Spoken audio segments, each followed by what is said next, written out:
తాకట్లో ఉన్న మీ బంగారాన్ని విడిపించి ఆ రోజు ఆన్లైన్ రేటుకి కొంటాం. Sharma gold company. నమస్కారం, శ్రీమాత్రే నమః. Welcome to Suman TV. నేను గీతాంజలి. ప్రస్తుతం మనం శ్రీ శ్రీ శ్రీ ఆనంద శివకామేశ్వరి సన్నిధానంలో ఉన్నామండి. మనతో పాటు ఉన్నారు శ్రీ శ్రీ శివకామేశ్వరి ఆనందమయ్య అమ్మ. ధనత్రయోదశి ఈ రోజున విశేషంగా ఎటువంటి పూజా కార్యక్రమాలు చేయాలి, పూజా విధానాన్ని తెలుసుకుందాం. అలాగే మనందరికీ తెలుసు, ఈ రోజున కొంతమంది బంగారం కొంటున్నారండి, కొనాలా అనే ఒక సందేహం ఒకటి అడిగారు. అసలు ఇవాళ కొనాలా వద్దా, ఖచ్చితమా అది? ఒకవేళ అది కాకుంటే ఇంకా ఏమైనా ప్రత్యామ్నాయ పూజా విధానాలు ఉన్నాయా? మనం దానం చేయాలా ఈ రోజున, లేకపోతే ఏమైనా వస్తువులు కొనాలా, ఏం చేస్తే మంచిది, ఏవి చేయకూడదు, ఇవన్నీ కూడా మాతాజీ మాటల్లో విని తెలుసుకుందాం. అమ్మతో మాట్లాడదాం. అమ్మ నమస్కారం. శ్రీమాత్రే నమః తల్లి. శ్రీమాత్రే నమః. ఎలా ఉన్నారు? నేను చాలా బాగున్నాను. నవరాత్రులు చాలా ఘనంగా వైభవంగా జరుపుకున్నాం. అవునమ్మా. కదా, ఇక అలా అనుకున్నామో లేదా ఇలా వచ్చేస్తుంది దీపావళి. దీపావళి అనగానే 5 రోజుల పండుగ చెప్తారమ్మా. ముందు ధనత్రయోదశి. ఈ ధనత్రయోదశి రోజు అసలు ఏం చేయాలి, ఎటువంటి పూజా విధానాన్ని ఆచరించాలి, ఆ రోజు పఠించవలసిన స్తోత్రం కానీ శ్లోకం కానీ ఏవైనా సరే అమ్మని ప్రసన్నం చేసుకునే విధానాలు తెలియచేయండి. తప్పకుండా తెలియజేస్తాను. సుమన్ టీవీ వీక్షిస్తున్న ప్రేక్షకులందరికీ కూడా శ్రీమాత్రే నమః. ధనత్రయోదశి శుభాకాంక్షలు. ధనత్రయోదశి చాలామంది ఏమనుకుంటామంటే ఇందులో ధన అని ఉండేసరికి డబ్బుకు సంబంధించిన పండగ అనుకుంటాం. డబ్బు కన్నా మించిన పండగ. అవునా? ధనత్రయోదశి అంటే ధన్వంతరి జయంతి. క్షీరసాగర మథనంలో ధన్వంతరి ఈరోజు జన్మించిన రోజు. ధన్వంతరి ఏమిస్తాడు అంటే ఆరోగ్యాన్ని ఇస్తాడు. అంటే ఇక్కడ మనం ధనం అని కూడా తీసుకున్నా, ధనాన్ని మనం డబ్బు రూపేణానే చూస్తూ ఉంటాం, లేదా బంగారం, ఆస్తులు, ఇంతవరకే మనం మన మెదడుని వాడుతూ ఉంటాం. దీనికి మించిన ధనం ఏదైనా ఉందంటే, దీనికి మించిన సంపద ఏదైనా ఉందంటే ఆరోగ్యం. మీ దగ్గర బంగారం ఉంది, ఆస్తులు ఉన్నాయి, లేకపోతే చాలా విలాసవంతమైన జీవితం ఉంది, ఏది కావాలంటే అది కొనుక్కునే స్థితి ఉంది, ఆరోగ్యం లేదనుకోండి ఏమన్నా చేయగలరా? ఉపయోగం ఉండదు కదా ఉన్నా కూడా. అలాంటి ఆరోగ్యాన్ని ప్రసాదించేటటువంటి రోజు ఈ ధనత్రయోదశి. చాలామంది ధనత్రయోదశి అనగానే బంగారాన్ని కొంటూ ఉంటారు. బంగారం కొనమని ఎక్కడా చెప్పలేదండి. ఓకే, ఎక్కడా చెప్పలేదు బంగారం కొనాలి ఖచ్చితంగా అని ఎక్కడా చెప్పలేదు. ఇంకా చెప్పాలి అంటే ఇలాంటి ముఖ్యమైన తిథులు ఏవైతే ఉన్నాయో, అక్షయ తృతీయ కానీ ధనత్రయోదశి కానీ, ఇవన్నీ మనం దానం చేసేటటువంటి రోజులు. దానం చేయాలి. అందుకే కార్తీక మాసంలో చూడండి దానాలు చేస్తూ ఉంటాం. ఉసిరి దానం, దీపదానం, ఇట్లా బ్రాహ్మణుడికి ధాన్యం, అదే అన్నదానం, వస్త్రదానం, ఇలా చేస్తూ ఉంటాం. అంటే ఈ రోజు నుంచి మనం చేసే దానానికి ప్రత్యేకమైనటువంటి విలువ ఉంది. అంతేకాకుండా ఈరోజు బంగారం కొనడం కాదమ్మా, మన ఇంట్లో ఏదైతే బంగారం ఉందో ఆ బంగారానికి పూజ చేసుకోవాలి. ఎందుకంటే ఇక్కడ మనం పూజ చేయవలసింది మొదట ధన్వంతరికి. చాలామందికి ధన్వంతరి పూజా విధానం అంటే అందరికీ తెలిసి ఉండదు. ఒక నమస్కారం చేసుకోండి.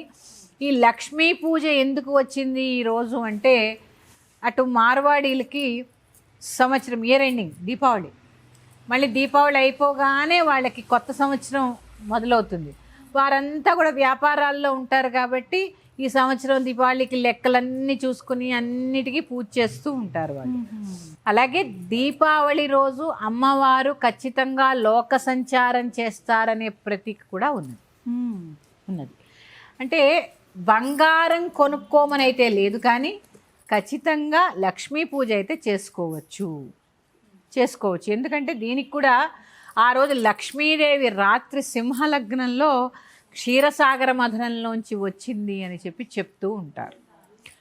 భూమి మీదకి వచ్చింది అని చెప్పి చెప్తూ ఉంటారు.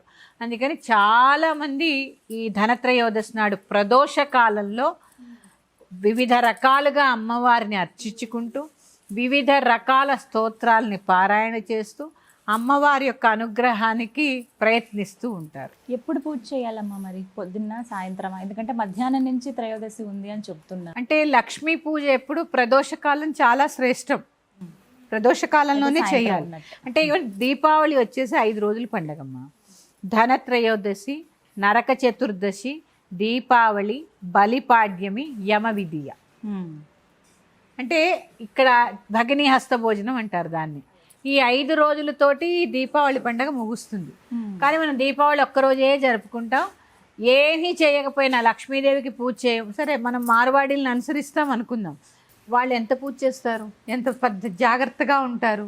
మనం ఇవన్నీ పాటించాం, కానీ బంగారం మాత్రం కొంటాం. బంగారం కొనాలని ఎక్కడా లేదండి. స్త్రీలు కూడా అంత ప్రాముఖ్యతనిచ్చి ఇవాళే కొనాలి అని అంటే ఇప్పుడు కొనగలిగే పరిస్థితి కూడా ఏం లేదు. కానీ బంగారం అందరూ కొనే పరిస్థితి ఏం లేదు. కానీ కొనగలిగే వారు కూడా అంత ఈ రోజే వెళ్ళిపోయి కొనవలసినంత పని అయితే ఖచ్చితంగా లేదు.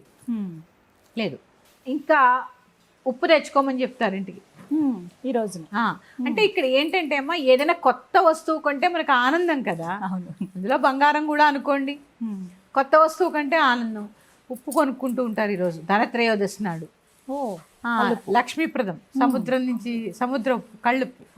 ఉప్పు కూడా లక్ష్మీ నివాస స్థానం కాబట్టి ఉప్పు కొంటూ ఉంటారు. ఉప్పు కూడా కొనుక్కోవచ్చు అని చెప్తూ ఉంటారు. కానీ ప్రత్యేకంగా ఈ ధన్వంతరి జయంతి రోజున అందరూ కూడా ఆరోగ్యం గురించి ప్రార్థన చేయండి. ఎందుకంటే చెప్పాను కదా, అన్నీ ఉన్నా కూడా ఆరోగ్యం లేకపోతే ఏది అనుభవించలేం. ఆనందం ముందు ఆరోగ్యంలోనే ఉంటుంది, తర్వాతే మిగిలిన వాటిల్లో ఉంటుంది కదా. అందుకని ఈరోజు ధన్వంతరి జయంతి సందర్భంగా చక్కగా మంచి ఆయుష్ని, మంచి ఆరోగ్యాన్ని కావాలని చెప్పి ధన్వంతరిని అడగండి. అలాగే ప్రదోషకాలంలో లక్ష్మీ పూజ, లక్ష్మీదేవికి షోడశ ఉపచార పూజ చేసుకోవడం చాలా చాలా చాలా చేసుకోవచ్చమ్మా. చేసుకోవచ్చు. అంటే ఈరోజు మొదలు పెడతారు. ఈరోజు లక్ష్మీ పూజ, నరక చతుర్దశి నాడు ఒకటి, అమావాస్య రోజు మళ్ళీ లక్ష్మీ పూజ చేస్తారు. అమావాస్య రోజు విధి విధానాలు వేరే ఉంటాయి. ఈ రోజు మాత్రం ప్రదోషకాలంలో చక్కగా అందరూ పూజ చేసుకోవచ్చు. ఓం మహాలక్ష్మీ నమః అనే మంత్రంతో షోడశోపచారాలు చేసుకోవచ్చు, లేదా శ్రీ సూక్తంతో చేసుకోవచ్చు. ఇలా వారి వారి సమయాన్ని బట్టి, వారి వారి వీలుని బట్టి తప్పకుండా పూజ చేసుకోవచ్చు. అలాగే ఇంటి బయట గుమ్మానికి 2 వైపులా 2 దీపాలు వెలిగించాలి. ధనత్రయోదశి నాడే బయట 2 దీపాలు వెలిగించి దానికి చాలామంది అక్కడ బియ్యము నువ్వులు వేస్తూ ఉంటారు. అలా వేస్తూ ఉంటారు. అలాగే లక్ష్మీప్రదం కాబట్టి లక్ష్మీ గవ్వలు పెడుతూ ఉంటారు, గోమతి చక్రాలు పెడుతూ ఉంటారు ఆ దీపాల దగ్గర. అందుకని చక్కగా బయట 2 దీపాలు పెట్టుకోండి, లక్ష్మీ పూజ చేసుకోండి చాలు. అంతే తప్ప బంగారం కొనాలి అని చెప్పే ఎక్కడా మనకి రాయబడలేదు. ఇంకా తెలుసా అమ్మా, ప్రతి యుగానికి ఒక లోహం ఉంటుంది. ఈ కలియుగ లోహం బంగారం. అందుకే అంత ఆకర్షితులం అవుతూ ఉంటాం అనమాట. కలిమాయ. నేను బంగారం కొనుక్కున్నామంటే కలిని కొనుక్కున్నట్టే ఆ రోజు. అందుకని కలిమాయలో పడకుండా, బంగారం కొనకుండా మీ దగ్గర ఉన్న బంగారాన్ని చక్కగా పెట్టుకొని పూజ చేసుకొని, ఇలాగే ఇంటి బయట 2 దీపాలు వెలిగించి చక్కగా ఏ క్షీరాన్నం వండి అమ్మవారికి నివేదన చేయండి.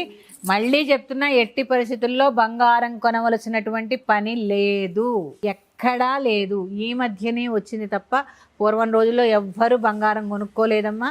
చక్కగా ఈ వేళ నుంచి మొదలుపెట్టి దీపాలే ప్రత్యేకత కదా దీపావళికి. ఈ దీపాలు ఈ ధనత్రయోదశి నుంచే మొదలు పెట్టేవారు. ఈరోజు లక్ష్మీదేవి పూజ చేసుకుంటూ ఒక చిన్న స్తోత్రం చెప్తాను నేను. లక్ష్మీనారాయణ అష్టకం. నేను చెప్పాను కదా, నేను ఇదివరకు కూడా చెప్పాను. లక్ష్మీదేవి తన భర్తని ఎవరైతే కొలుస్తూ ఉంటారో వారి ఇంట నేను ఉంటాను సదా అని చెప్పింది. అలాగే వారిద్దరూ ఉన్నటువంటి లక్ష్మీనారాయణ అష్టకం చాలా బాగుంటుంది, చాలా సులువుగా చదవడానికి వీలుగా ఉంటుంది. ఒకసారి నేను చదివి వినిపించే ప్రయత్నం చేస్తాను, మీరు కూడా అందరూ చదువుకోండి. మేమందరం కూడా పారాయణ చేస్తాం. అమ్మ భక్తులు కూడా ఉన్నారు ఇప్పుడు సన్నిధానంలో. అందరం కలిసి లక్ష్మీనారాయణ అష్టకాన్ని పారాయణ చేస్తాం. అది మీరు ధనత్రయోదశి రోజు మీ ఇంటి దగ్గర కూడా ఇలాగే పారాయణ చేసుకోండి. చేద్దామమ్మా. ఆర్తానాం దుఃఖశమనే దీక్షితం ప్రభుమవ్యయం అశేష జగదాధారల్ లక్ష్మీనారాయణం భజే. అపార కరుణాంభోధిం ఆపద్బాంధవమచ్యుతం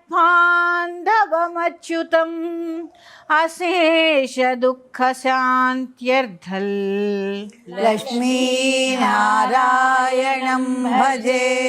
తానావత్సలం భక్తిగమ్యం సర్వగుణాకరం అశేష దుఃఖ శాంత్యర్థల్ లక్ష్మీనారాయణం భజే సుహృదం సర్వభూతానాం సర్వలక్షణ సంయుతం అశేష దుఃఖ శాంత్యర్థం లక్ష్మీనారాయణం భజే చిదచిత్ సర్వజంతూనాం ఆధారౌ వరదం పరం అశేష దుఃఖ శాంత్యర్థం లక్ష్మీనారాయణం భజే శంఖచక్రధరం దేవల్ లోకనాథం దయానిధిం అశేష దుఃఖ శాంత్యర్థం లక్ష్మీనారాయణం భజే పీతాంబరధరం విష్ణు విలసత్సూత్రశోభితం అశేష దుఃఖ శాంత్యర్థం లక్ష్మీనారాయణం భజే హస్తేన దక్షిణేనాజం అభయప్రదమక్షరం అశేష దుఃఖ శాంత్యర్థం లక్ష్మీనారాయణం భజే యః పఠేత్ ప్రాతరుత్థాయ లక్ష్మీనారాయణాష్టకం విముక్తః సర్వపాపేభ్యః విష్ణులోకः స గచ్చతి. శ్రీమాత్రే నమః. చాలా అద్భుతమైనటువంటి స్తోత్రము, చాలా చిన్న స్తోత్రము.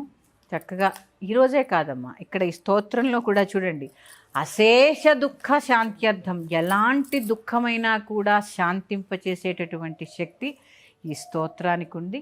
తప్పకుండా అందరూ చదువుకునే ప్రయత్నం చేయండి. శ్రీమాత్రే నమః.